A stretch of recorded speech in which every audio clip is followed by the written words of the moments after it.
বাবা, কেউ এসো, ওই ঝোপের মধ্যে লাশ পড়ে আছে। আরে কেউ এসো, আমার কথা শোনো।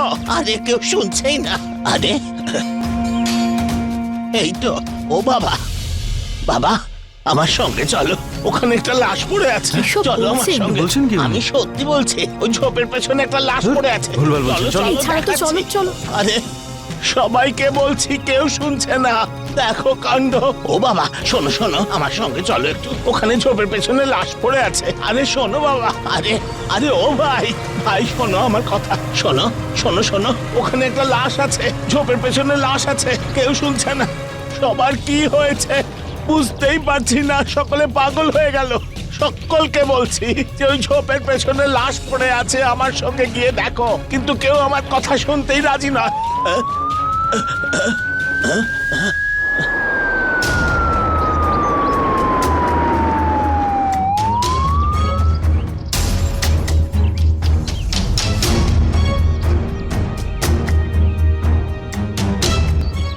একজনের প্রাণ চলে গেল, কিন্তু কারোর পরোয়াই নেই। আরে কখন থেকে চিৎকার করছি, যেখানে ঝোপের পেছনে লাশ পড়ে আছে। আরে কেউ এসো, এসে একটু দেখো। এসো বাবা এসো, এখানে দেখো লাশ পড়ে আছে, একটু দেখো।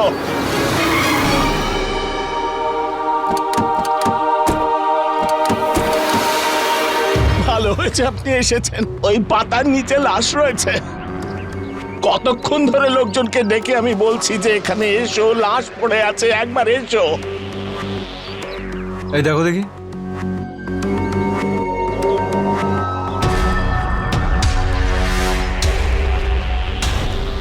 বডিটা বাইরে নিয়ে এসো।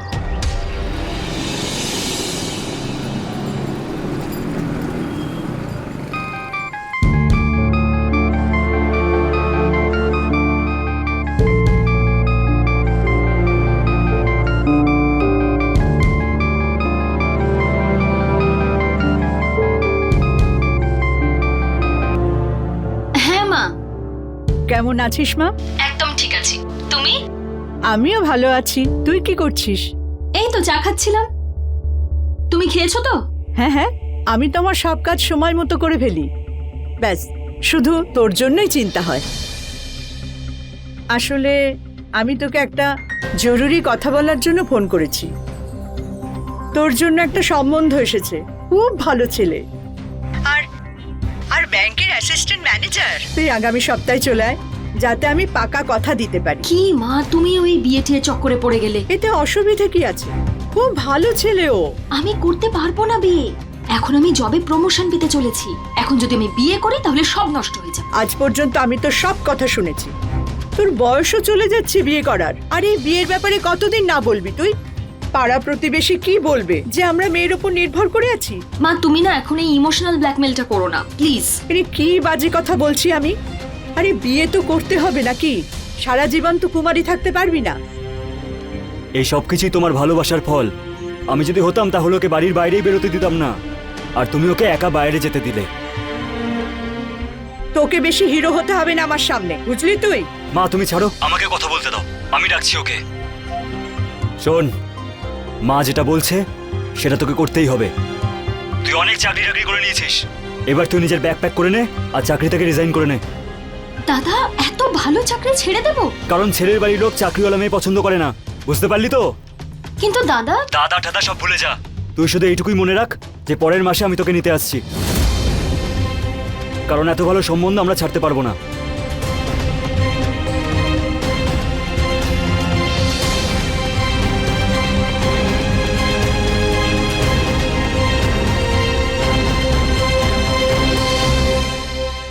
আমি আসছি, খুবই আর্জেন্ট।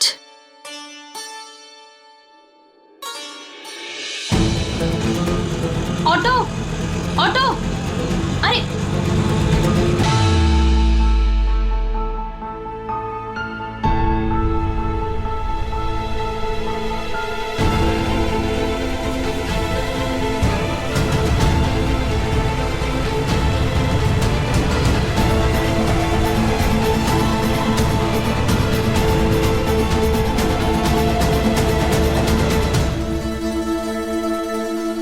Hello, high. আমি তোমাকে ড্রপ করে দেবো? কোথায় যাবে? আরে না না, তোমার শুধু শুধু অসুবিধা হবে, আমি চলে যাব। না, অসুবিধার কিছু নেই।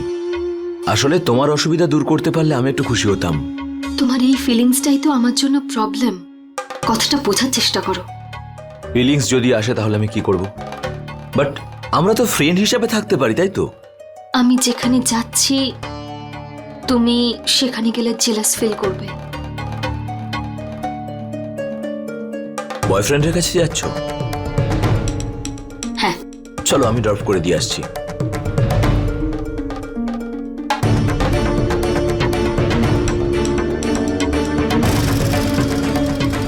বসো।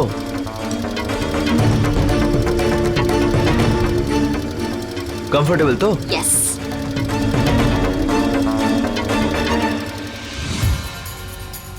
আরে পাগল তোমার দাদা, একবার জেদ করলে পেছনেই পড়ে থাকে।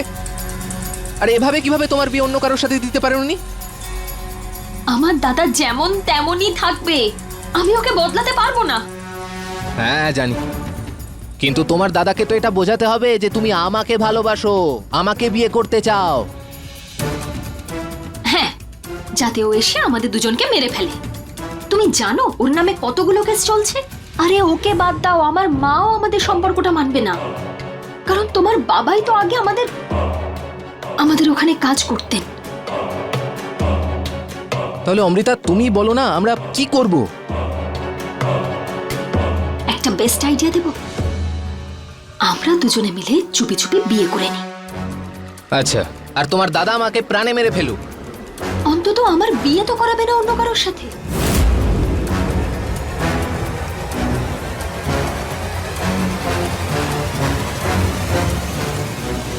আমি তোমাকে ছেড়ে থাকতে পারবো না। আমিও অমৃতা।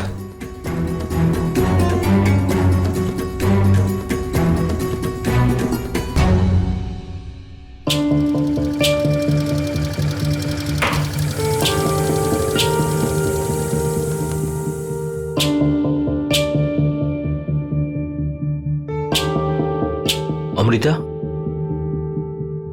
আমি খবর পেলাম তোমার জন্য নাকি সম্বন্ধ এসেছে। আমার ওই সম্বন্ধটা পছন্দ না। হ্যাঁ সেটা তো জানি, কিন্তু এখন কি করবে? পালিয়ে গিয়ে বিয়ে করব। তোমার বয়ফ্রেন্ডের এত সাহস আছে? ওকে বাদ দাও, তোমার এত সাহস আছে? কি? এটাই, তোমার মধ্যে কি এতটা সাহস আছে?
ওকে ছেড়ে দাও, ওকে ছেড়ে দাও বাবা, ছেড়ে দাও ওকে।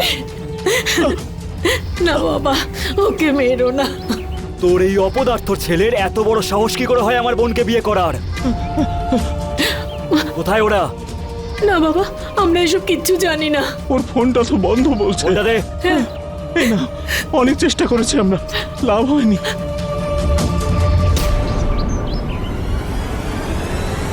যদি ওদের না পাওয়া যায় তাহলে তোদের দুজনকে আমি পুঁতে রেখে দেবো। কি করছিস তুই? থাম এবার, একদম হাত তুলবি না। মা তুমি আমাদের মাঝখানে ঢুকো না। তুমি তোকে চাকরি করতে পাঠিয়েছিলে আর আমাদের লজ্জায় মাথা হেট হয়ে গেল। প্রত্যেক 4-5 মাস অন্তর পুলিশ তোকে তুলে নিয়ে যায়, তখন তোর লজ্জা করে না? মা মারপিটের ব্যাপারে না পুরুষদের মান সম্মান বাড়ে, ওদের নাক কাটা যায় না। আর আমার কথা মনে রাখবে, ওদের দুজনকে আমি ঠিক খুঁজে বের করব।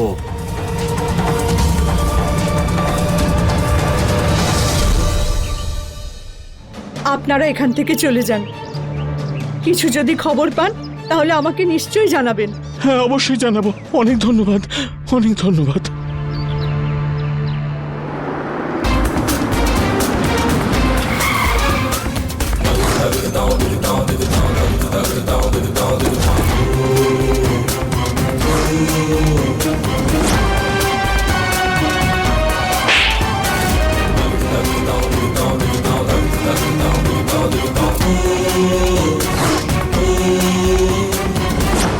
যখন তুই গ্রাম থেকে এখানে এসেছিলিস তখন আমি তোকে কি বলেছিলাম? আমি তোর পড়াশোনার জন্য টাকা পয়সা দিয়েছি কিনা? দিয়েছি তো। তাহলে তার বদলে তোকে কি করতে হবে সেটা জানিস নিশ্চয়ই।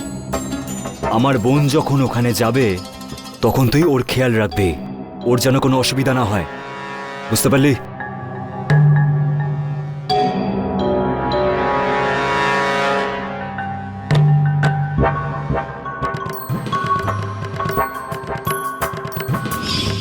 এই খেয়াল রেখেছিস তুই?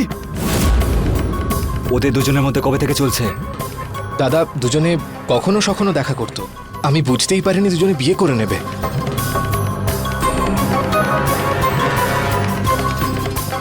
এখন কোথায় ওরা?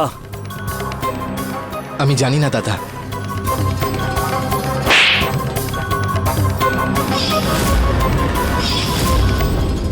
যদি আমি জানতে পারি যে তুইও ওদের সাথে হাত মিলিয়েছিস তাহলে তোর মাথা কেটে তোর বাবার কাছে পাঠিয়ে দেব।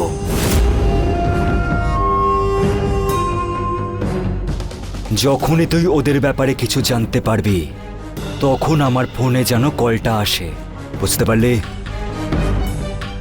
এই চল।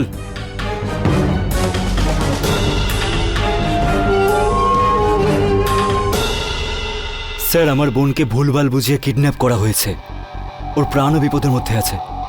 সেই জন্যই আমি কোর্ট থেকে পেপার নিয়ে এসেছি।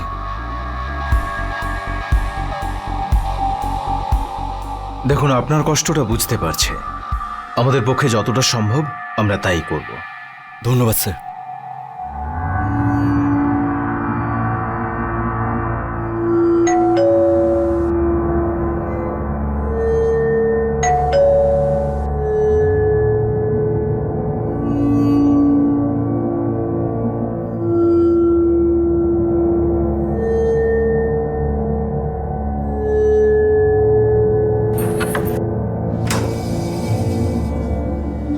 তুমি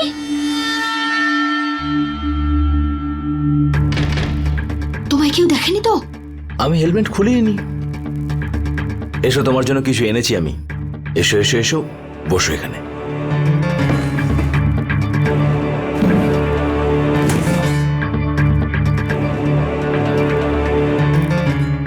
এমন একটা জিনিস যেটা তুমি খুব পছন্দ করো।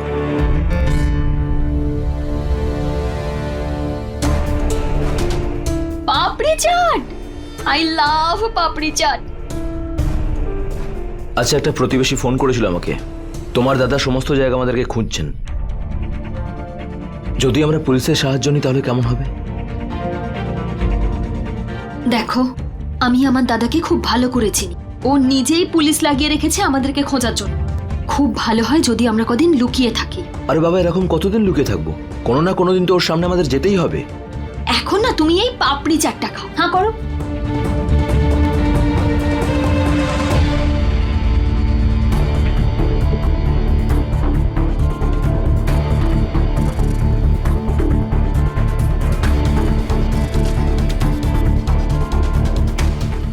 একটা কথা বলবো? জানো তো, এতদিন ধরে তোমার না শুনে শুনে না তোমাকে পাওয়ার আশাটাই আমি ছেড়ে দিয়েছিলাম। আমার তো বিশ্বাসই হচ্ছে না যে আমাদের বিয়ে হয়ে গেছে। অমৃতা, সত্যি করে বলো তো, তুমি হঠাৎ করে বিয়ের জন্য রাজি কেন হলে?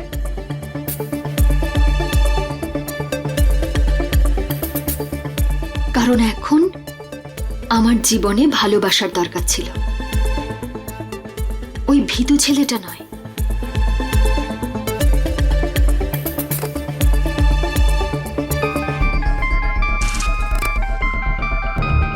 নতুন নাম্বার তুমি কাকে দিয়েছো? মাকে দিয়েছি, জানার জন্য ওখানে কি হচ্ছে। আরে তোমার মা যদি তোমার দাদাকে বলে দেয় তাহলে কি হবে? বলবে না, মা আমার সঙ্গে আছে। এখন চুপ করো। হ্যাঁ মা, কেমন আছো তুমি? হ্যালো, হ্যাঁ বল। ওরা দুজন এখন মাডাল্যান্ডে আছে। ঠিক আছে, আমি ওখানেও খোঁজ লাগাচ্ছি। চল।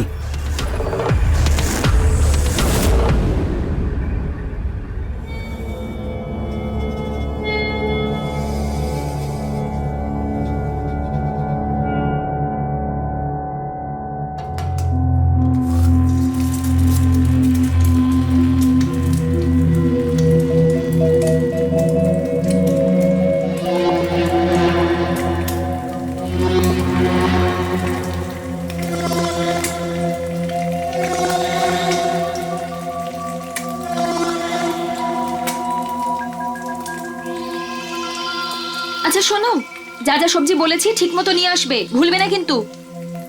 ঠিক আছে।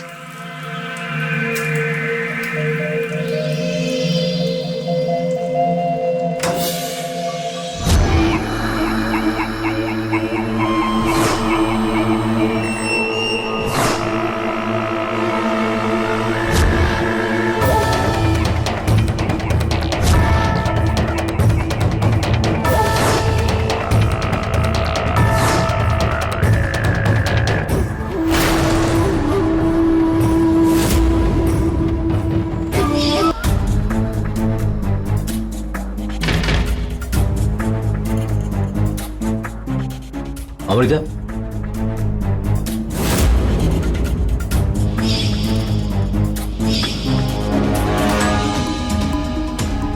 অমৃতা, অমৃতা,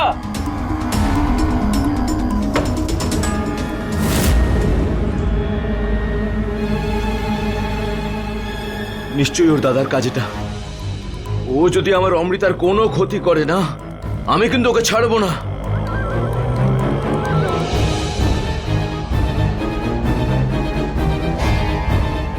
হ্যালো নিরঞ্জন, রতন বলছি আমি। অমৃতাকে তুই নিয়ে গেছিস না? তুই কোথায় আছিস বল আমাকে। তোকে আসতে হবে না, আমি ওখানে যাচ্ছি। আমি আমার স্ত্রী অমৃতাকে নিয়ে আসবো। ওর যদি কোনো ক্ষতি হয় না তাহলে আমি তোকে মেরে ফেলবো, তাতে আমার জেল হয় যদি হোক।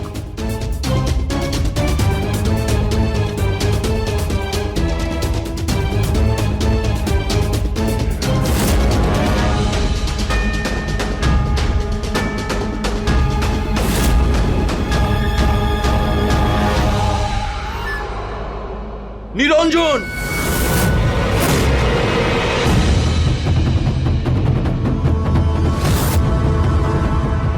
অমৃতা কোথায়?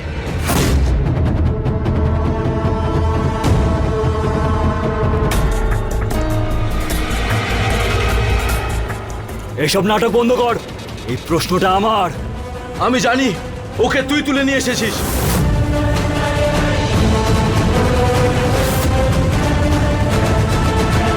তোর কিডনি দুটো এখনো তোর পেটের মধ্যে আছে। এটার মানে জানিস তুই যে আমার বোন আমার কাছে নেই। বুঝতে পারলি? আমার উকিল বলেছে আমাকে, যদি পুলিশ তোকে কোশ্চেন করে তাহলে সেটাই ভালো। তারপর তো আমি আমার বোনকে মারার আগে ওকে বিধবা নিশ্চয়ই বানাবো আমি।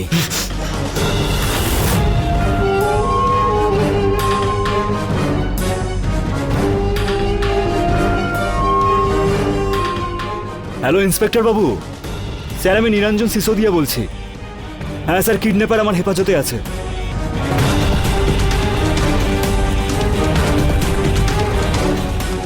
আরে ওই, আরে ধর ওকে।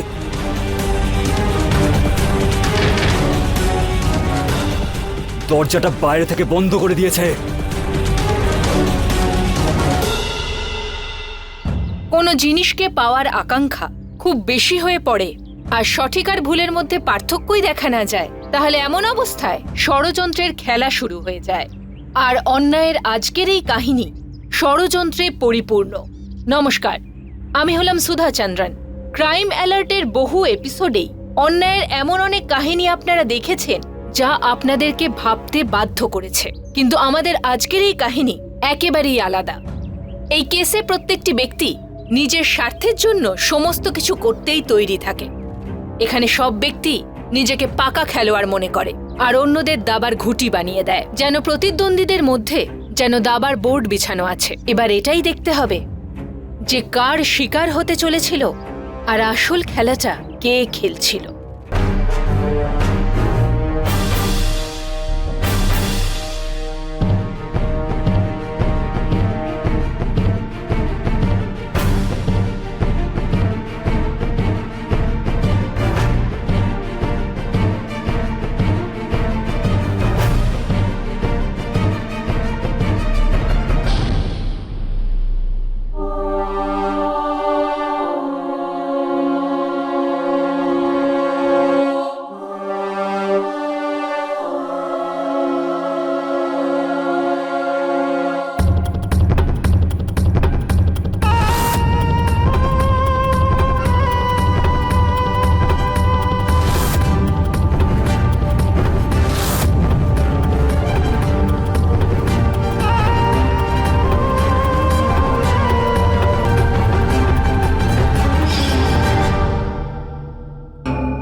অমৃতা, বোঝার চেষ্টা করো। বিয়ের পরে যখন তোমার দাদা আমাদের খুঁজে পাবে তখন এটা ভাববে যে আমাদের মারবে কিভাবে। সেটা তো আমিও জানি, সেজন্যই তো বলছি আমরা ওর কাছে ধরা দেবই না। আর গ্রামে আমার বাবা মায়ের কি হবে এটা ভেবেছো তুমি?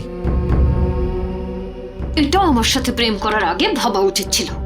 অমৃতা, ভালোবাসা ভেবে চিনতে হয় না, কিন্তু বিয়ে বিয়ে অনেক ভাবনা চিন্তার পরে হয়।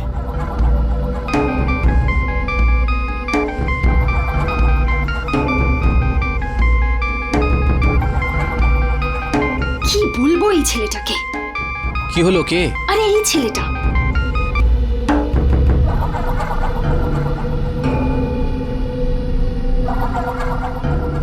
অমৃতা, আমার কাছে একটা আইডিয়া আছে, যাতে তোমার দাদা তোমাকে খুঁজবেও না আর আমাকে মারার জন্য আমার পিছনেও পড়বে না। কিভাবে? আমাদের এই রত্নেশকে ব্যবহার করতে হবে।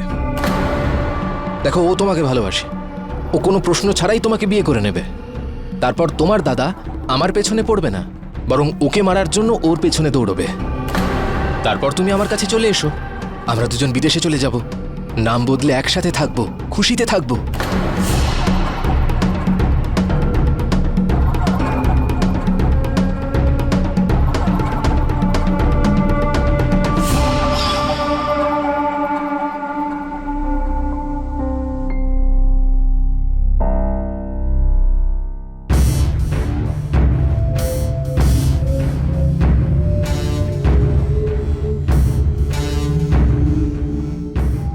এতদিন বিয়ে করে ওর কাছে ছিলাম, তুমি জেলাস ফিল করোনি? সত্যি কথা বলতে একটু তো হয়েই ছিল, কিন্তু আজ তুমি চিরকালের জন্য শুধু আমার। এটার কাছে তো ওটা কিছুই নয়।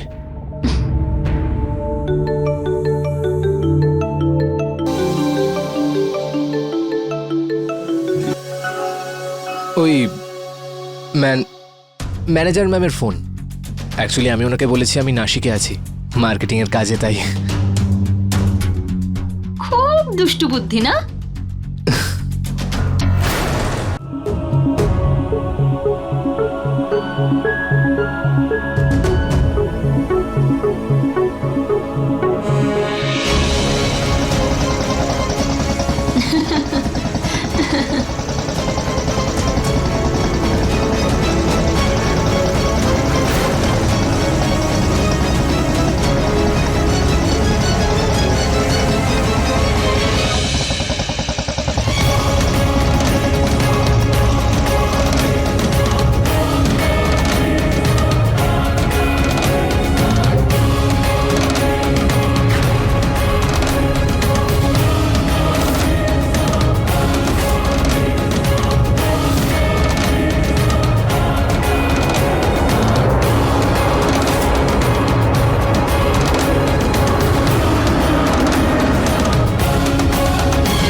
আমি খবর পেলাম তোমার জন্য নাকি সম্বন্ধ এসেছে। আমার ওই সম্বন্ধটা পছন্দ নয়। হ্যাঁ সেটা তো জানি, কিন্তু এখন কি করবে? পালিয়ে গিয়ে বিয়ে করব। তোমার বয়ফ্রেন্ডের এত সাহস আছে? ওকে বাদ দাও, তোমার এত সাহস আছে? এবার বুঝতে পেরেছি আমি, ও হঠাৎ করে আমাকে বিয়ে করার জন্য রাজি কি করে হয়ে গেল। ওরা দুজন মিলে আমাকে ব্যবহার করেছে, শুধু ঠকিয়েছে আমাকে। ওরা দুজনে ঠকিয়েছে আমায়।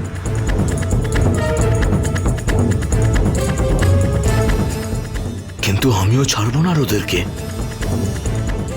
আমি তো প্রতিশোধ নেবই। এতদিন আমার ভালোবাসা দেখেছে ও, এবার ঘৃণা দেখবে।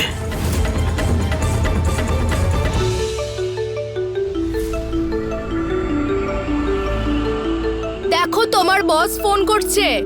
তুলনা, আমি আসছি। অ্যাকচুয়ালি আমি বসকে বলেছি আমি মার্কেটিং এর কাজে বাইরে আছি। তুলনা, অদ্ভুত মহিলা তো। তোমার অফিসে আর কেউ নেই নাকি? এর সাথে তোমার অ্যাফেয়ার নেই তো? আর যদি অ্যাফেয়ার থাকেও তোমার তো খুশি হওয়া উচিত যে তোমার ফিয়ান্সে এতই হ্যান্ডসাম যে তার বসের সাথেও সম্পর্ক আছে। বাজে কথা বলো না তো। 2 বছর ধরে বাড়িতে কথা বলতে পারোনি, বিয়ের ডেটও তো ফিক্স করতে পারলে না। আচ্ছা, এবার প্রমিস করছি যে বাড়িতে বিয়ের কথা অবশ্যই বলবো, আর তাড়াতাড়ি আমাদের বিয়ে হবে। শোনো না, আমার খুব খিদে পেয়েছে, একটু খাবার করে দাও। স্নানটা করে নাও, আমি খাবারটা রেডি করছি। ঠিক আছে।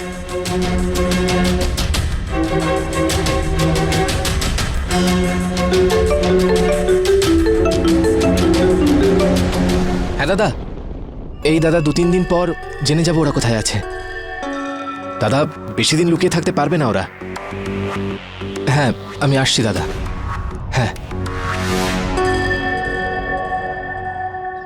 আরে বাবা, কেউ এসো, ওই ঝোপের মধ্যে লাশ পড়ে আছে। আরে কেউ এসো, আমার কথা শোনো। ওখানে ঝোপের পেছনে লাশ পড়ে আছে, কেউ দেখো। আরে কেউ শুনছেই না। আরে এই তো, ও বাবা, ও বাবা, বাবা আমার সঙ্গে চলো। ওখানে একটা লাশ পড়ে আছে, চলো আমার সঙ্গে। বলছেন কি? আমি সত্যি বলছি, ওই ঝোপের পেছনে একটা লাশ পড়ে আছে। ভুলভাল চলো, বলছেন। চলো, দেখাচ্ছি। আরে সবাইকে বলছি, কেউ শুনছে না। দেখো কাণ্ড।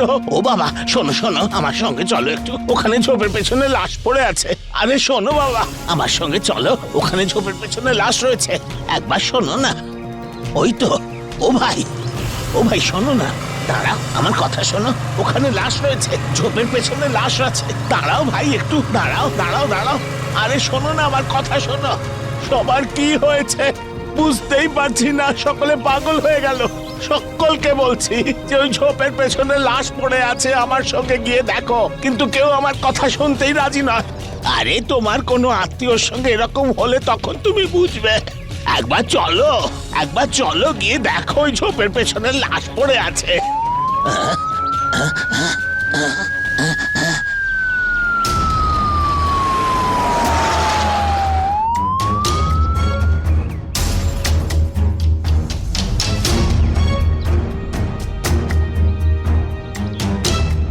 একজনের প্রাণ চলে গেল, কিন্তু কারোর পরোয়াই নেই। আরে কখন থেকে চিৎকার করছি, যেখানে ঝোপের পেছনে লাশ পড়ে আছে। আরে কেউ এসো, এসে একটু দেখো। এসো বাবা, এসো। এখানে দেখো লাশ পড়ে আছে, একটু দেখো।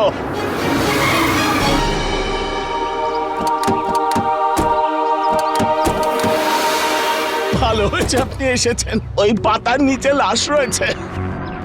কতক্ষণ ধরে লোকজনকে ডেকে আমি বলছি যে এখানে এসো, লাশ পড়ে আছে, একবার এসো। এই দেখো দেখি।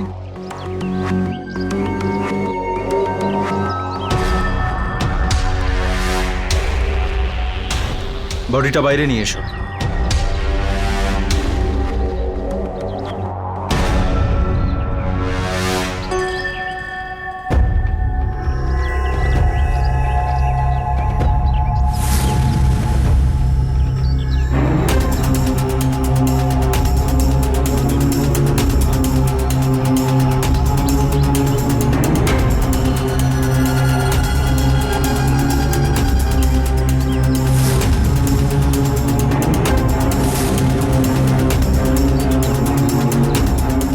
এ তো দেখছি সেই অমৃতা মেয়েটি, যার দাদা ওর কিডন্যাপ হওয়ার কমপ্লেন করেছে। আচ্ছা এটা বলুন, আপনি লাশটা কখন দেখলেন?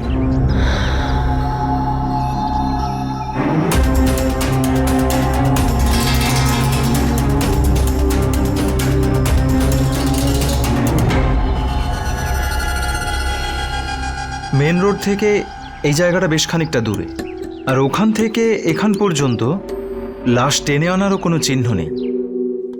তার মানে লাশ এখানে তুলে নিয়ে আসা হয়েছে, অর্থাৎ 2-4 জন এতে জড়িত আছে। আবার এমনটাও হতে পারে যে ওই খুনিকে অমৃতা চিনত, ওর সঙ্গেই এখানে এসেছে, আর তারপর মার্ডার হয়েছে। বডি পোস্টমর্টমের জন্য পাঠাও। Yes sir. তাড়াতাড়ি।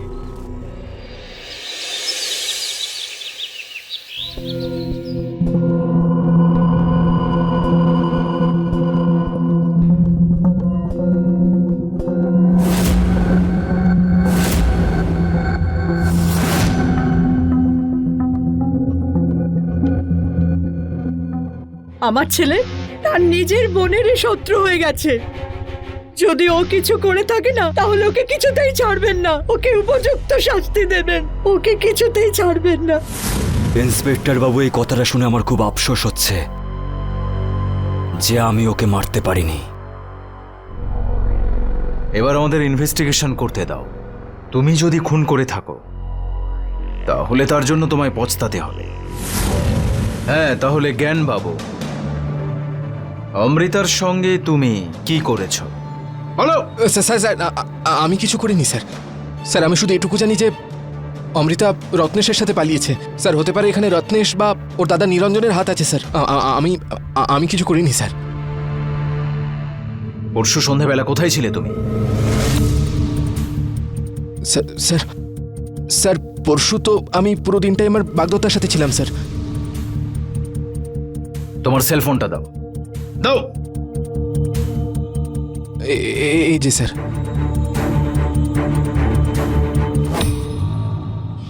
স্যার, অমৃতাকে বিয়ে করেছিলাম আমি, কিন্তু আমি জানতাম না যে ও আর জ্ঞান মিলে আমাকে ঠকাচ্ছিল। কিছুদিন আগে ওদের দুজনকে আমি বাইকে বসে যেতে দেখেছিলাম রাস্তা দিয়ে। স্যার, যাতে আপনারা আমাকে সন্দেহ না করেন তাই আমি নিজে থেকে এখানে এসেছি সবকিছু বলে দিতে। সত্যি কথা বলতে স্যার, অনেক রাগ হয়েছিল ওদের দুজনকে একসাথে দেখে। তারপরে জানতে পারলাম অমৃতা আর এই পৃথিবীতে নেই। স্যার, অনেক ভালোবাসতাম আমি অমৃতাকে। আর সেই জন্য তুমি ওকে মেরে ফেলেছ? স্যার, আমি যদি মারতাম তাহলে কেন আমি নিজে সেখানে আপনার সামনে সারেন্ডার করতাম? সারেন্ডার করে তুমি আমাদের উপকার করেছো নাকি? আরে যেখানেই লুকোতে সেখান থেকেই তুলে আনতাম।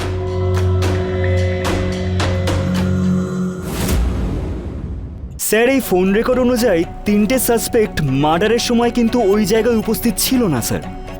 আর যে জুতোর চিহ্নটা পাওয়া গেছে সেটাও কারোর জুতোর সাথে মিলছে না। এর মানে হলো এই প্ল্যানটা খুবই চিন্তা ভাবনা করে করা হয়েছে। কিন্তু আমার মনে হচ্ছে এই সব কিছুর পিছনে রতনের হাত থাকতে পারে, কারণ অমৃতাই কিন্তু রতনের সাথে প্রথম পালিয়েছিল। আর যখন অমৃতা ওকে ছেড়ে চলে যায় তাহলে ওর তো পুলিশকে ইনফর্ম করা উচিত ছিল, যেটা ও করেনি। রাইট। আর তৃতীয় কথা এটাই যে ও অমৃতাকে খুন করার নিজস্ব কারণ আছে।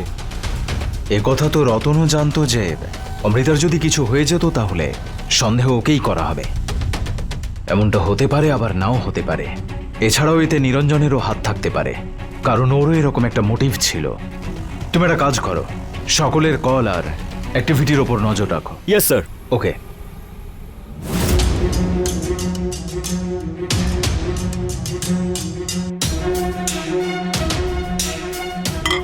বাহ, তোমার বস কেমন আছে? উনি একটা বড় ছুটিতে গেছেন। হ্যাঁ, কালকে টিভি নিউজে আমি দেখতে পেলাম সেটা। অন্য কেউ হবে ওর মতো দেখতে। যে মারা গেছে সে তোমারই শহরের ছিল, আর ওই গ্রামেই থাকে যেখানে তুমি থাকতে। কালকে তোমাকেও তো পুলিশ ডাকলো জিজ্ঞাসাবাদ করার জন্য। দেখো, তুমি একদম বেশি কথা বলো না, বুঝেছো? যবে থেকে ও মারা গেছে তোমার বসেরও তো কোনো ফোন এলো না। সেদিনকে তুমি তোমার ফোনটা ভুলে অফিস চলে গেলে।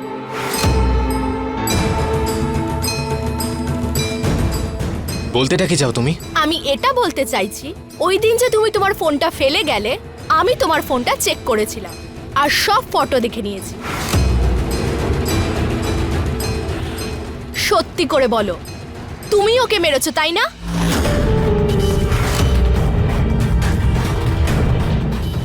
রেণুকা, তুমি অনেক বেশি জেনে ফেলেছো।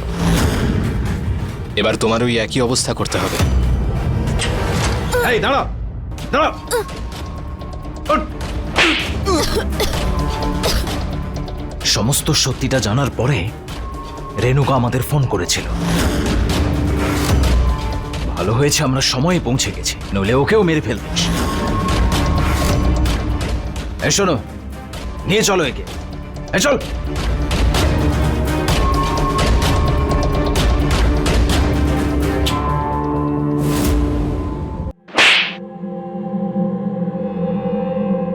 তুই তো অমৃতার সঙ্গে রিলেশনশিপে ছিলি, তাহলে রেণুকা আবার এলো কিভাবে? আর তুই অমৃতাকে মারার প্ল্যান করলি কেন? বল। আমি বলছি স্যার, আমি বলছি স্যার, আমি অমৃতার সঙ্গে সম্পর্কে অবশ্যই ছিলাম। আর তখনই আমার রেণুকার সাথে দেখা হয়। রেণুকাকে ভালোবেসে ফেলেছিলাম স্যার। আর অন্যদিকে অমৃতা আমাকে বিয়ে করার জন্য প্রেশার করছিল স্যার। আমি যদি অমৃতার কথা শুনে ওকে বিয়ে করতাম, তাহলে ওর দাদা নিরঞ্জন আমাকে প্রাণে মেরে ফেলতো। আমি কি করতাম? তখন আমি প্ল্যান করলাম, আর সেই প্ল্যান মাফিক অমৃতা চিরকালের জন্য আমার থেকে দূরে সরে যেত, আমার পিছু ছেড়ে দিত। তাহলে অমৃতা রতনকে বিয়ে করতে কেন প্রস্তুত হলো? হ্যাঁ স্যার, এটাই তো আমার প্ল্যান ছিল। আমি অমৃতাকে বোঝালাম যে তোমার দাদা নিরঞ্জন যদি আমাদের সম্পর্ক সম্পর্কে জেনে যায়, তাহলে ও আমাকে আর আমার পরিবারকে প্রাণে মেরে দেবে। আর একইভাবে তোমার দাদা নিরঞ্জন তোমার আর রত্নেশের সম্পর্কে জানতে পারলে ও রত্নেশের পিছনে যাবে। আর তখন তুমি আমার কাছে চলে আসবে, আমরা বিদেশে চলে যাব, আর একসাথে থাকবো, নাম বদলে খুশিতে থাকবো।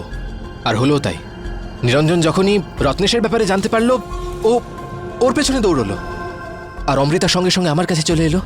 আর নিরঞ্জন রত্নেশকে মারতে দৌড়লো।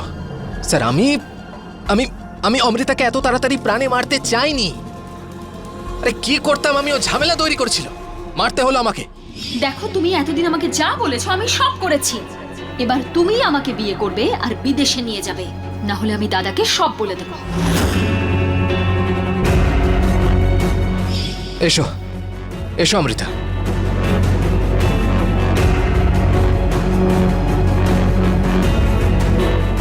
এটা আমাকে কোথায় নিয়ে এলে তুমি? অমৃতা, তোমার জন্য একটা সারপ্রাইজ আছে। সারপ্রাইজ?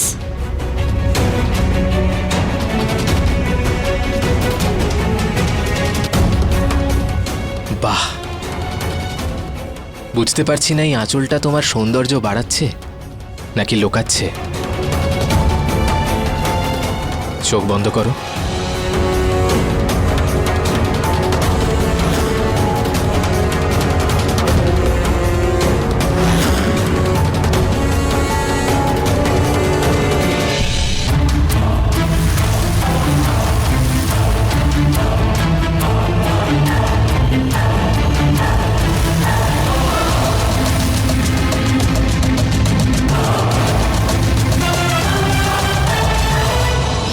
তাই আমি ভাবলাম আমাকে খুব তাড়াতাড়ি অমৃতাকে প্রাণে মারতে হবে, যাতে আমি রেণুকার সাথে খুব ভালোভাবে থাকতে পারি। আর যদি রত্নেশ যদি কাউকে কিছু বলতো, তাহলেও কেউ ওকে বিশ্বাস করতো না। আমি ভেবেছিলাম যে অমৃতার খুনের দায় এলে ওটা রত্নেশের ঘাড়ে পড়বে, আমি বেঁচে যাব আর রেণুকার সাথে শান্তিতে থাকব। কিন্তু এই রেণুকা ও আমাকে ফাঁসিয়ে দিল স্যার। রেণুকা তোকে ফাঁসায়নি, বরং রেণুকা আইনকে সাহায্য করেছে। আর তুই এবার পস্তাবি।